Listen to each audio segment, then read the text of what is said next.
காலை விடுகின்ற நேரம் துறையெங்கும் கேட்கும் குரு சுப்ரபாதம். ஜகம் வாழ வந்த ஸ்ரீராகவேந்திரன் சயனம் கலைத்தே சீரருளும் நேரம்.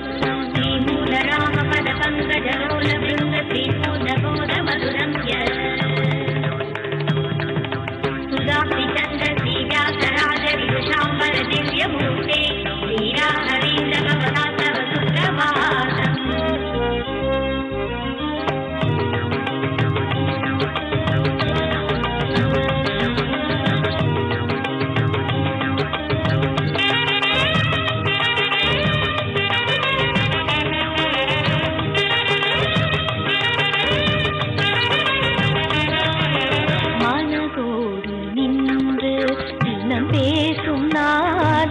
மறைவாக நின்று உலகாளும் வேந்தன் கனிவோடு வந்த நடமாடும் தேவன் காருண்யமேதன் ஸ்ரீராகவேந்தன். மந்திராலய நிவாசாய சீதபோதையே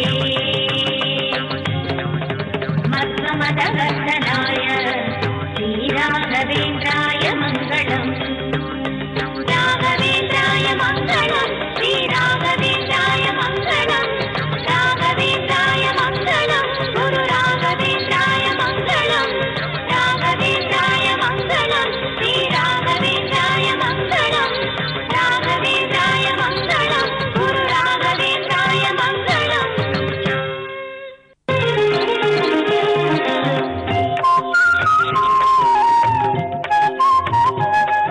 எல்லோருக்கும் பணிவான வணக்கங்கள். நம் பாரத நாடு பல பல பழமொழிகள் நிறைந்த நாடு. அதுல ஒரு பழமொழி சொல்லுவாங்க, ஆவதும் பெண்களாலே அழிவதும் பெண்களாலே. பழமொழி சரி, பொருள் கொள்வது பிழையாக கொள்கிறார்கள். ஆவதும் பெண்களாலே அழிவதும் பெண்களாலே என்றால் குடும்பம் அழிவதும் பெண்களாலே என்று பொருள் கொள்கிறார்கள். அது மிக மிக தவறு. எந்த பெண்ணும் குடும்பத்தை அழிக்க மாட்டார்கள். இவன் தான் ரேஸுக்கு கேஸுக்குன்னு போய் கெடுக்கும். இதற்கு வெறுமை சொன்னா ஒத்துக்குமா உலகம்? உதாரணம் சொல். ஹரிச்சந்திரனுடைய மனைவி பேர் சந்திரவதி. அவன் கடன் பட்டு கஷ்டப்பட்டான். அந்த அம்மா கணவனார்கிட்ட கொடுத்து, என் நாதா, என் தெய்வமே, நீங்க ஏன் விலை முடிக்க முடியாத வைரத்தை கையில வச்சுன்னு ஏன் சுவாமி கஷ்டப்படுறீங்க? சந்திரவதி, நீ என்னம்மா சொல்ற? நான் தங்கள் உடைமை, என்னை வித்து கடன் கொடுங்கன்னாங்க. இன்னைக்கும் காசிக்கு போனவங்க யாராவது இருந்தா தெரியும், ஹரிச்சந்திர பஜார்னு இருக்குது. மனைவிய ஆடு மாடு மாதிரி ஏலம் போட்டான். அன்னைக்கு ஹரிச்சந்திரனுடைய கஷ்டம் தீர்ந்தது சந்திரவதியாலே. மங்கையர்க்கரசி மதுரையிலே ஆண்டவர்கள், சோழ நாட்டு இளவன் பாண்டியன் வெப்பு நோயினால கஷ்டப்பட்டான். அப்பொழுது அந்த அம்மா கணவனாரை நோக்கி, ஞானத்தின் திருவுரு, வானத்தின் மிசையன்றி மண்ணில் வரும் மதி கொழுந்து, சீர்காழியிலே இருக்கின்ற அந்த ஞானசம்பந்த மூர்த்தி அழைத்தால் உங்கள் வெப்பு நோய் தீரும். நாங்க அழைச்சா வெப்பு நோய் தீர்ந்தது. மாணிக்கவாசக சுவாமிகள் வந்து காதலாகி கசிந்து கண்ணீர் மல்கி ஓதுவார் தமைன்னு பாடி அவங்களுக்கு வெப்பு நோயை தீர்த்து கொடுத்தார். அதே மாதிரி நம்ம ராமச்சந்திரன் வந்து பகவான் வாலியினுடைய மனைவி தாரை சொன்னான், உங்கள் தம்பிக்கு துணையாக ராமச்சந்திரன் வந்திருக்கிறார், நீங்க போகாதீங்க. போடி அவ வார்த்தையை தள்ளிவிட்டான். பகவானாலே இறந்துட்டான். மனைவி வார்த்தை கேட்காம இறந்துட்டான்.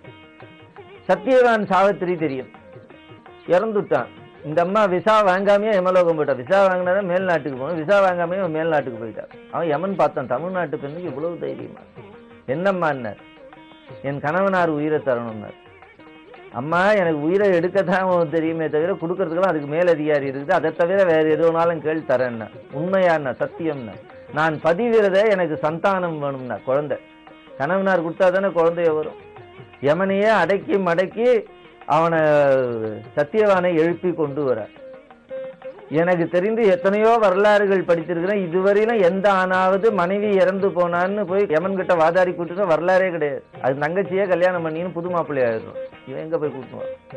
சத்தியவானை அன்றை காப்பாற்றியவள் சாவித்திரி. இதுபோல பெண்கள் பல உதாரணம் சொல்லலாம். ஆகையினாலே ஆவதும் பெண்களாலே அழிவதும் பெண்களாலேன குடும்பம் ஆகி வருவதும் பெண்களாலே, குடும்பத்துக்கு வருகிற கஷ்ட நஷ்டங்கள் அழிவதும் பெண்களாலேன்னு எடுத்துக்கணும். அதான் பேன் என்ற வார்த்தை தான் பெண்ணுன்னு வந்தது. குடும்பத்தை விரும்பி காப்பாற்றுகிறவர்கள் பெண்கள். அப்படி இருக்கிற பெண்கள் ஒருபொழுதும் அழிக்க மாட்டார்கள். பழமொழியை தவறாக பயன்படுத்துகிறார்கள்.